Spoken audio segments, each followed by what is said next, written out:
Ma'am, I was absent yesterday because I had cough. I had cough. C-O-U-G-H. Cough. Children, the pronunciation of C-O-U-G-H is not cough. It is known as cough.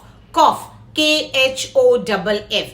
The spelling is C-O-U-G-H, but the pronunciation is K-H-O-F-F. Cough. So never say I was suffering with cough. You should always say I was suffering with cough. Follow for more because it's your own Englishness.